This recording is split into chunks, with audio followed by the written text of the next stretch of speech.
그러니 우리가 아무리 삶이 위태하고 불확실하고 뿌연 안개 속 같다 해도 여러분, 우리 인생의 참 주인이시고 참 부모이신 그 하나님을 온전히 신뢰하고 그분 안에 있기만 하면 우리는 힘을 얻을 수 있습니다. 쉼을 얻을 수 있습니다.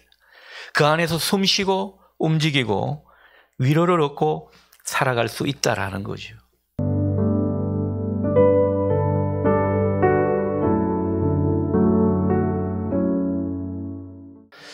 오늘 특별히 어버이 주일을 맞아서 모든 어버이들께 하나님의 특별하신 보호와 은총이 함께하기를 또 소원합니다. 우리가 매년 어버이 주일을 지키는 까닭은 다른 데 있지 않습니다. 우리가 자주 잊고 사는 우리의 근본을 돌아보자는 그런 취지가 되겠습니다. 여러분, 나라고 하는 존재는요, 수많은 사람들의 도움과 수고와 은혜로 오늘의 내가 만들어진 것입니다. 우리 스스로의 힘으로 그렇게 된 것이 아니라는 거죠. 그 중에서도 부모님의 사랑과 수고, 은혜, 도움이 제일 클 것입니다. 우리는 이 사실을 결코 잊지 말아야 할 것입니다. 그래야 다른 사람 귀한 줄 알게 되고요. 그리고 부모님이 얼마나 귀한 존재인가, 고마운 존재인가 알게 되기 때문입니다. 그러니 우리가 부모님을 공경한다는 것, 부모님이 우리에게 베푸신 그 사랑과 은혜에 우리가 감사하는 마음을 갖는 것입니다. 이 감사를 빼고 공경이란 말을 할 수가 없는 것이죠. 설사 우리 중에는 그렇게 생각할 분들이 있습니다. 우리 부모님이 저에게 별로 해준 것이 없는데요.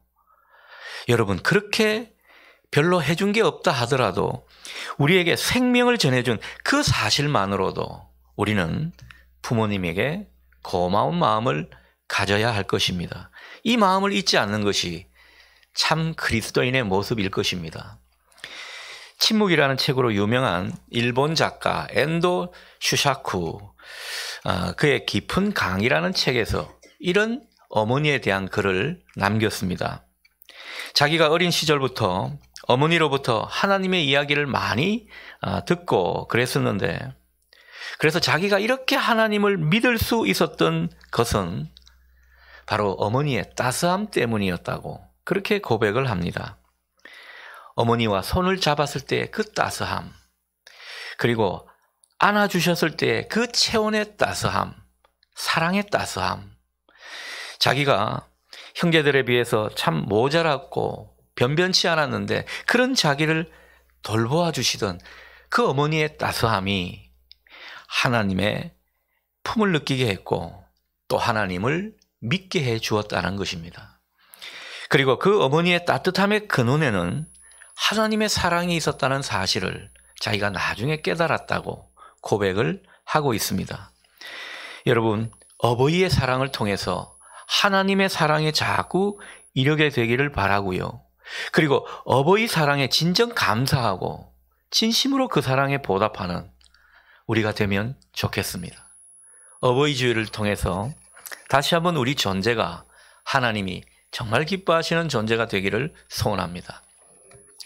자, 오늘 본문은 바울이 이 그리스 아테네라고 하는 그 도시의 아레오바고 법정에서 연설하는 내용입니다. 말이 연설이지 어떻게 보면 복음을 전하는 그런 귀한 내용이라고 할 수가 있겠습니다. 바울은 지금 아테네에 있는 이방 사람들에게 자기가 믿는 하나님을 전해주려 하고 있습니다. 하나님이야말로 참 신이시고 참 부모라는 사실을 증거하고 있는 것이죠. 자, 그런데 바울이 볼 때 이 아테네 사람들은 희한한 구석이 있었습니다. 모든 신을 다 숭배하려고 하는 그런 어떤 마음들이 그들에게 보였습니다. 될 수 있는 한 많은 우상을 만들어서 섬기려고 하는 그런 모습을 보이고 있다라는 것입니다. 그래서 바울이 그 점을 보고는요, 아레오바고에서 이렇게 말을 하죠. 22절입니다. 22절을 보면 이렇게 바울이 말하죠. 아테네 사람들아, 너희를 보니 범사에 종교심이 많도다. 우리가 잘 아는 이 고대 그리스 문화는 찬란한 문화를 꽃피우던 곳입니다. 여러분 알다시피 철학이 매우 발달한 곳이죠. 그리고 파르테논 신전과 같은 엄청난 건축물을 자랑합니다. 그 건축 기술을 요즘에 구현해 낼 수가 있을까 싶을 정도로 대단한 건축술을 자랑하죠. 민주주의도 그리스에서 시작됐다고 해도 과언이 아닙니다. 우리가 좋아하는 올림픽, 고대 아테네에서 출발했죠. 그러니까 이 바울이 살고 있던 시대 그리스는요, 얼마나 놀라운 문화를 보여주고 있는지 모릅니다. 상당한 수준의 문명을 자랑하는 그런 곳이었습니다. 바울도 이 그리스 아테네에 가보고는 굉장히 놀랐을 겁니다. 야, 정말 대단하다. 야, 이런 곳이 있나. 그런 생각을 하게 됐을 겁니다. 하지만 바울은 또한 이 엄청난 문명, 문화를 자랑하는 그런 이면에 사람들의 정신적인 빈곤이 있음을 또한 꿰뚫어 보았습니다.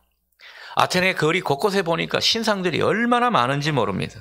많은 사람들이 그 신상들 앞에서 제물을 바치고 있는 그런 모습을 보게 되었습니다. 종교심이 매우 특심한 것으로 보이지만 실은 얼마나 신들을 두려워하고 있었는지 그 점을 보게 된 것입니다. 자기들이 만든 신들을 달래가지고 재앙을 피하고 좀 잘 살아보자고 하는 그런 어떤 모습으로 안간힘을 쓰고 있었던 것을 바울이 보게 된 것입니다. 그 단적인 예가 23절 하반절에 나오는 내용이죠. 23절 상반절에 보면 이런 표현이 나옵니다. 알지 못하는 신에게 라는 그런 표현이 나오죠. 알지 못하는 신에게 라고 새긴 단을 바울이 본 것입니다. 여러분 일본에 가보신 분들은 아시겠지만은 일본 분들 참 사람들 똑똑하고 예의 바르고 잘 사는 그런 모습을 확인하게 됩니다. 얼마나 교양이 있고 또 상당한 수준의 문화를 보이고 있는 곳인지 모릅니다. 그런데 한편으로 보면요, 웬 잡신이 그렇게 많은지, 얼마나 참 신당이 많은지 모른다라는 거지요. 아테네 사람들이 그랬습니다. 이 사람들은 특이하게도 알든 모르든 모든 신들을 믿고 보자, 그런 주의였습니다. 신앙에도 종교심에도 물량주의가 아닌가 싶을 정도로 많은 신들을 될 수 있는 한 섬겨보자, 이런 것이었습니다. 여러분 왜 이런 생각을 가지고 그렇게 또 섬겼을까요? 그 이유가 뭘까요? 자기들이 신들을 섬기다가 만일 잘 몰라서 몇몇 신들을 빠뜨렸다고 한다면 그 신들이 얼마나 서운하고 노여워하고 그리고 보복할까, 이게 두려웠던 것입니다. 그래서 그들은 알지 못하는 신, 그런 신에게조차 단을 만들어 가지고 섬기는 그런 모습을 보인 것입니다. 바울은 아테네 사람들이 참 똑똑하고 수준이 있는 그런 사람들처럼 보였지만 우상 숭배로는 해결할 수 없는 뭔가 그 이면에 곤고함 같은 것이 있다, 이 점을 보게 되었습니다. 아테네 사람들은 그렇게 많은 신들을 섬겼으나 만족할 수가 없었습니다. 계속해서 더 많은 신들을 찾아 헤맸습니다. 그래서 여러분 그리스 신화에 보면 얼마나 많은 신들이 나옵니까? 그러나 그들은 결국 아무것도 발견할 수가 없었습니다. 참신이라고 말할 신이 그들은 없었다고 볼 수 있습니다. 그들의 높은 수준의 철학이나 문화, 예술, 이런 것이 그렇게 자랑할 만한 것들이었지만 정작 이 신앙의 문제, 종교의 문제에 대해서는 제대로 답을 주지 못했던 것입니다. 그들은 많은 신들을 섬기는데 열심이었지만 정작 참신에 대한 지식은 없었던 사람입니다. 바울이 그 점을 포착했죠. 그래서 23절 하반절에서 보듯 그들에게 이렇게 말합니다. 알지 못하는 신을 섬기는 당신들이여, 내가 그 신을 제대로 알려주겠다. 아주 담대하게 말하고 있습니다. 여러분 그 신이 누구죠? 모르는 분 있습니까? 눈치를 못 챘단 말씀입니까? 하나님이십니다. 이 사람들이 몰랐던 신이 바로 하나님이셨던 거죠. 그래서 바울은 하나님을 본격적으로 소개하기 시작합니다. 먼저 그들에게 하나님은 천지 만물의 창조주이자 주제시라고 당당히 말하고 있습니다. 24절을 확인해 볼까요? 우주와 그 가운데 있는 만물을 지으신 하나님께서는 천지의 주제시니 손으로 지은 전에 계시지 아니하시고, 이 말을 아주 당당하게 전하고 있습니다. 여러분, 이 말을 들으면요, 우리가 들으면 당연한 말입니다. 뭐 틀린 말이 없습니다. 그리고 뭐 대단한 말로도 들리지가 않습니다. 그런데 그 당시 아테네 사람들에게는 굉장히 충격적인 말이었습니다. 왠고 하니까 이 아테네 사람들은요, 그리스 사람들은 만물의 근원을 자연에서 찾았기 때문입니다. 여러분, 철학을 공부해 보신 분들은 아실 거예요. 이 고대 철학에서 만물의 근원을 뭐로 보고 있습니까? 물이나 원자가 만물의 근원이라고 보고 있는 것입니다. 요즘으로 말하면요, 빅뱅 이론이나 진화론 같은 이런 것들을 철석같이 믿고 있는 사람들에게 아닙니다. 하나님은 세상을 창조하신 분이시고 세상 만물을 다스리십니다. 그 사실을 고백하고 선포했던 거죠. 그러니 아테네 사람들이 놀랄 수밖에 없었다는 것입니다. 여러분, 이 말씀을 통해서 다시 한번 우리가 기억하십시다. 하나님은 어떤 분이시라고요? 모든 것을 창조하신 분이십니다. 오늘 우리 장로님이 그런 기도를 해주셨는데, 모든 것을 창조하시고 그 창조하신 모든 것을 운행하시는 분이시라는 거죠. 우리의 모든 인생사, 아니 만물을 주관하고 다스리시는 분이 바로 우리가 믿는 하나님이십니다. 중요한 것은 하나님은 창조주시고 모든 것의 주인이시기 때문에 그 어떤 것에도 예속되지 않습니다. 그 어떤 것에도 매이지 않는다라는 거죠. 그래서 바울은 하나님이 사람의 손으로 만든 그 신전에 갇혀 계신 분이 아니다. 오늘 24절에서 그 점도 말하고 있는 것입니다. 여러분, 하나님은요, 사람들이 뭐 화려한 건물을 지었다고 거기에 죽치고 앉아 계시는 분이 아니십니다. 중세시대 많은 교회들이 정말 화려한 예배당을 지었죠. 저도 예전에 출장을 가면서 그 교회들 봤는데 어떻게 이 예배당을 지었을까 할 정도로 대단한 건축수를 자랑했습니다. 그런데 하나님은 그 크고 화려한 그 예배당 지어놓기만 하면 하나님이 좋아라 하시면서 거기에만 계실 줄 알았는데 사람들이 완전히 잘못 알은 것입니다. 여러분, 중세시대 그 교회 하나님이 계셨던가요? 중세시대는 암흑시대라고 우리가 이야기를 합니다. 영혼의 암흑시대고 종교의 암흑시대였습니다. 바꾸어 말하면 하나님이 거기 계시지 않았다라는 겁니다. 사람들은 뭐 화려하게 크게 예배당을 지어 놓기만 하면 하나님의 임재는 따놓은 당상이라고 여겼는데 하나님은 그곳에 계시지 않았다라는 거죠. 오히려 그것을 무너뜨리셨습니다. 여러분, 하나님께서 그 화려한 예루살렘 성전을 무너뜨리셨던 걸 우리가 성경을 통해서 보게 됩니다.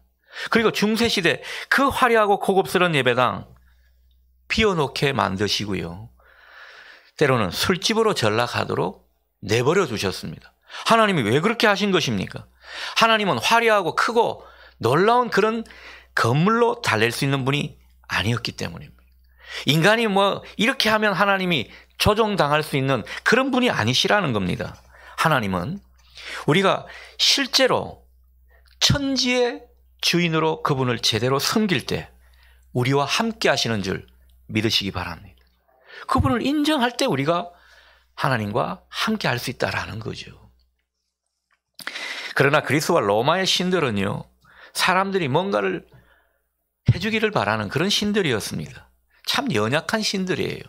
굉장히 인간과 흡사한 모습을 보였습니다. 그리스 신화를 보면 그렇잖아요.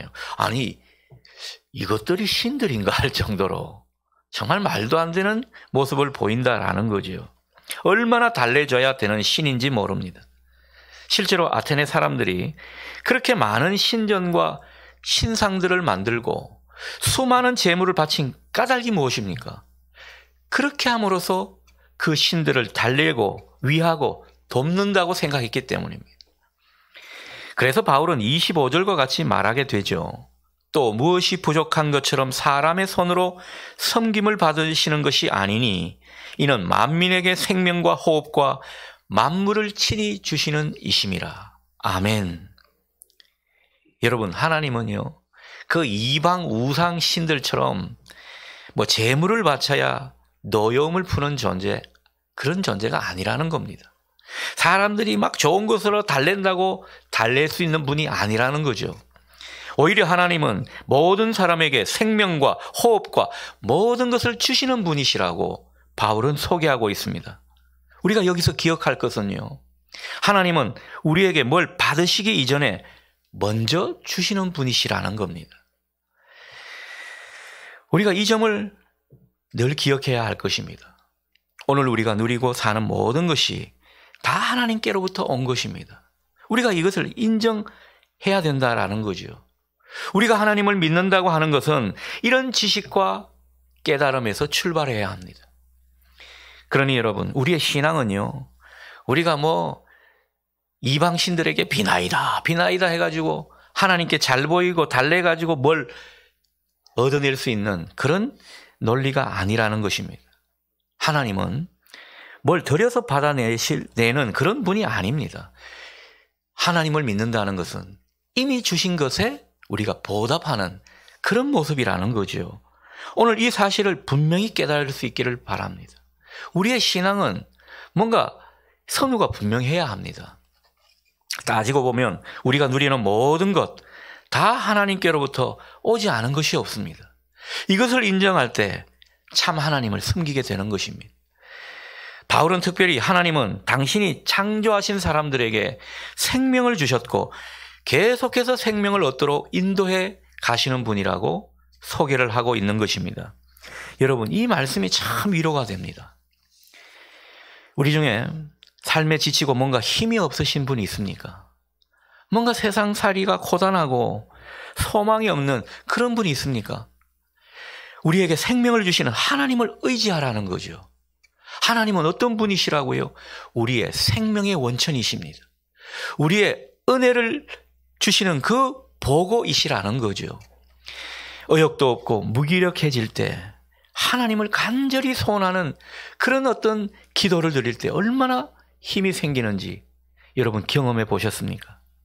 하나님은 우리의 그 기도 가운데 함께 하시는 모습을 우리는 때로는 경험하게 되는 거죠. 하나님은 우리에게 생명을 주셨습니다. 생명을 더욱 풍성히 주시려고 예비하시는 분이시라는 거죠. 그러니 우리에게 생명과 호흡과 모든 것을 먼저 주신 그 하나님 기억하고 그 하나님을 의지하면서 결국은요, 그 은혜에 보답하는 것, 이게 바른 신앙의 모습인 것입니다.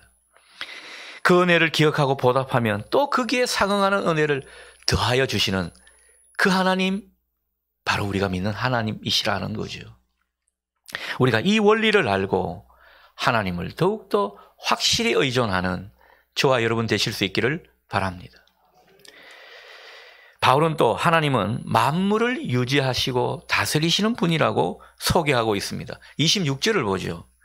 인류의 모든 족속을 한 혈통으로 만드사 온 땅에 살게 하시고 그들의 연대를 정하시며 거주의 경계를 한정하셨으니. 이 말씀이 좀 어려운 것 같은데 이렇게 풀이할 수 있겠습니다. 여러분, 고대 그리스 사람들은요, 신들이 너무 멀리 있다고 생각했습니다. 가까이 있다고 생각하지를 않았습니다. 자, 바꿔 말하면요, 그 신들은 멀리 있기 때문에 자기의 인생사에는 관여를 하지 않는다고 생각을 했습니다. 그래서 이 사람들이 하는 종교 행위는 어떤 것이었습니까? 그저 신들이 노여워하지 않도록 달래주기만 하면 되는 것이죠.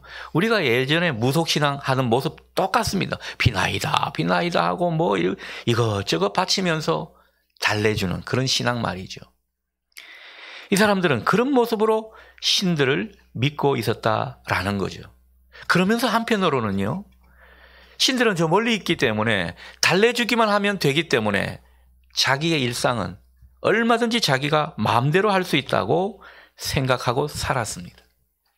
여러분, 혹 우리 신자들 중에 그런 분이 없을까 노파심이 들 때가 있습니다. 여러분, 하나님은요, 우리가 달랜다고 하나님께 잘 보이기만 속아 넘어가시는 그런 분이 아닙니다. 그리고 하나님은 멀리 계시는 분이 아니에요. 하나님은 우리 가까이 계신 분이십니다. 우리 가까이에서 개입하시고 함께 하시고 그리고 우리 인생사를 이끌어 가시는 분이시라는 거죠. 그런데 그래서 사람들은 그렇게 생각하지 않았습니다. 신이 만물 속에 있기는 하지만 비인격적이고 인생사에 어떤 관심도 보이지 않는다 생각을 했던 것입니다. 그러니 이 사람들 종교 모습은요, 신앙 따로 그리고 삶 따로였습니다. 신들이 존재하는 것 따로, 사람들이 사는 것 따로, 다 따로 국밥이었습니다. 그런데 여러분, 우리가 믿는 하나님은 그렇지가 않습니다. 하나님은 뭘 싫어하실까요? 따로 국밥을 싫어하십니다. 따로 국밥 좋아하시는 분 오해하지 마시기를 바랍니다. 무슨 말입니까? 하나님은 우리와 어떻게 하든지 관계를 맺기를 원하신다라는 거죠. 하나님은 우리에게 공통분모를 가지시기를 원하십니다. 함께 하시기를 원하십니다. 우리 인생사에 개입을 하시기를 원하시고 우리 삶을 통치하시고 주관하시기를 원하신다라는 거죠. 하나님은 모든 만물을 다스리실 뿐만 아니라 우리 개인사, 우리의 감정, 우리 마음까지도 하나님은 주관하시고 다스리시는 분이시고 그렇게 우리를 인도해 가시는 분이시라는 겁니다. 자, 그렇다면 우리가 기억할 것은 무엇입니까? 우리의 모든 인생사 일들은요, 전적으로 하나님께 달려있는 것입니다. 지난주 말씀이 기억나십니까? 모든 것은 하나님께 달려있다. 우리의 인생 모든 것이 다 하나님께 달려있음을 또한 고백하게 되는 것이죠. 우리가 사는 것, 우리가 일하고 운영하는 것, 날마다 우리가 골몰하고 애쓰고 염려하는 그 모든 것이 하나님께 달려있음을 다시 한번 보실 수 있기를 바랍니다. 이 사실을 믿고 사시기를 바랍니다. 여러분, 하나님께서 우리의 모든 인생사를 주관하시고 인도하신다는 이 사실을 바탕으로 여러분이 신앙생활하기를 바란다는 것입니다. 그래야 우리가 기도가 제대로 될 겁니다. 하나님이 우리 삶을 주관하고 인도하시지 않는다고 생각하니까 기도를 안 하는 겁니다. 여러분, 우리의 시시콜콜한 문제 또한 하나님이 다 관여하신다고 생각해 보십시오. 얼마나 하나님께 우리 마음을 털어놓고 기도하겠습니까? 그래서 신앙생활의 기도가 중요한 거죠. 어떤 믿음으로 하는 것입니까? 하나님이 우리 인생을 주관하고 계신다. 우리의 삶을 인도하신다. 이 사실을 기억하기 때문에 기도하는 것이죠. 그런데 모든 것을 다스리시는 그 하나님은요, 얼마나 선하시고 자비로우신지 모릅니다. 하나님 백성인 우리의 모든 일들을 선하고 아름답게 이루어 가시는 분이시라고 오늘 바울은 말하고 있는 것입니다. 그러니 그분을 우리가 신뢰하고 그분께 우리의 모든 것을 맡기고 의지하게 되면 그분은 틀림없이 우리의 삶을 합력하여 선을 이루는 그 모습으로 인도하실 줄 믿습니다. 오늘 그 하나님을 더욱더 신뢰하는 우리가 되기를 원합니다. 바울은 이제 본문의 마지막 부분에서 이렇게 말하죠. 오늘 핵심입니다. 28절입니다. 우리가 그를 힘입어 살며 기동하며 존재하느니라. 너희 시인 중 어떤 사람들의 말과 같이 우리가 그의 소생이라. 바울은 한 이방 시인의 말을 인용하면서 우리가 하나님의 소생이다, 하나님의 자녀다 말하고 있는 것입니다. 바꾸어 말하면 우리는 하나님은 우리의 아버지시다. 이 점을 선포하고 있는 것입니다. 여러분, 우리가 하나님의 소생이고 하나님의 자녀인 것을 믿으십니까? 그렇다면 우리는 하나님 안에서 살고 기동하는 사람들입니다. 여기서 기동한다는 것은 일어서고 움직인다는 뜻이죠. 하나님 안에서 움직이는, 살아가는 존재라는 거죠. 다른 말로 하면요, 부처님 손바닥처럼 하나님 손바닥 안에서 살아가는 사람들이라는 것입니다. 사실 우리가 어떨 때는 하나님 안에 있는 것이 꼭 부처님 손바닥 안에 있는 것처럼 뭐라 그럴까요? 매이고 불편하고 부자연스럽고 꼭 구속당하는 것 같은 그런 생각이 들 때가 많습니다. 예전에 제가 젊은 시절 신앙할 때 이런 걸 많이 느꼈습니다. 신앙을 제대로 하지 못했던 이유가 바로 이겁니다. 너무 구속당하는 건 아닐까? 부자유한 건 아닐까? 가뜩이나 부모에게 구속당했는데 이 종교 신앙을 통해서 또 구속당하는 것은 아닐까? 그런 마음이 있었던 거죠. 바보 같은 생각이었죠. 그리고 제가 목사가 되기 싫었던 이유도 바로 그것입니다. 뭔가 자유가 없을 것 같고 옴짝달싹 못하면서 그냥 하나님께 끌려가는 인생으로 생각이 들었던 것입니다. 그러나 그것이 아니라는 거죠. 여러분, 하나님은 우리 인생의 방해꾼이 아닙니다. 우리 인생 가운데 걸리적거리는 그런 어떤 장애물이 아닙니다. 하나님은 우리 인생을 얼마나 자유함으로 풍성함으로 이끌어 가시는 분인지 모른다라는 거죠. 우리에게 하나님 안에서 사는 자유함과 풍성함이 있다는 사실을 깨달을 수 있기를 바랍니다. 그래서 우리가 인생이 힘들고 뭔가 광야길 같은 그런 곳을 지나는 것 같은 때 참 부모이신 하나님 안에서 우리가 움직이고 숨쉬고 살아가고 존재한다는 그 생각을 하게 되면요, 왠지 마음이 든든합니다. 제가 정말 이 하나님께로 다시 돌아오기 전에 정말 자유함이 없었던 그 시절, 뭔가를 자꾸 추구해도 만족함이 없고 영혼의 해갈이 없던 그 시절, 하나님께서 한 줄기 빛과도 같은 은혜를 주신 게 바로 이것이었습니다. 내가 그래봐야 하나님 안에서 살아가고 있구나. 하나님 손바닥 안에 살고 있구나. 저의 고백이 바로 그 고백이었습니다. 그 하나님 안에서 살고 있다고 생각하고 인정하니까요, 한편 그 안에서 살아가는 것이 얼마나 감사한지 비로소 마음의 평화를 느끼게 되었습니다. 그것이 얼마나 저에게 큰 소중한 축복이었는지 모릅니다. 아마도 그 지점을 시작으로 하나님께로 쭉 돌이켰던 과거가 아닌가 생각이 듭니다. 여러분, 우리가 정말 하나님 안에서 살아가고 그분 안에서 숨쉬고 그분 안에서 우리가 놀고 또 존재한다는 것, 움직이고 또 여러 가지 은혜를 입고 살아간다는 이 마음이 들면요, 얼마나 마음이 든든한지 모릅니다. 마음의 여유가 생기고 뭔가 뜻이 있겠지, 때로는 힘들어도 기다리는 힘이 생기게 되는 것이죠.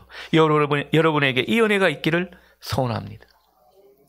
아무리 힘든 시기일지라도 내가 하나님 사랑 가운데 살아가고 있구나 깨닫게 되면요, 그때 비로소 소망이 생기고 하나님을 향한 신뢰가 우리 가운데 있게 되는 것입니다. 여러분, 우리는 하나님을 떠나서는 살 수 없는 사람들입니다. 하나님을 떠나서 과연 살 수 있을까? 여러분, 한번 생각해 보십시오. 하나님 없이 살 수 있을 것 같습니까?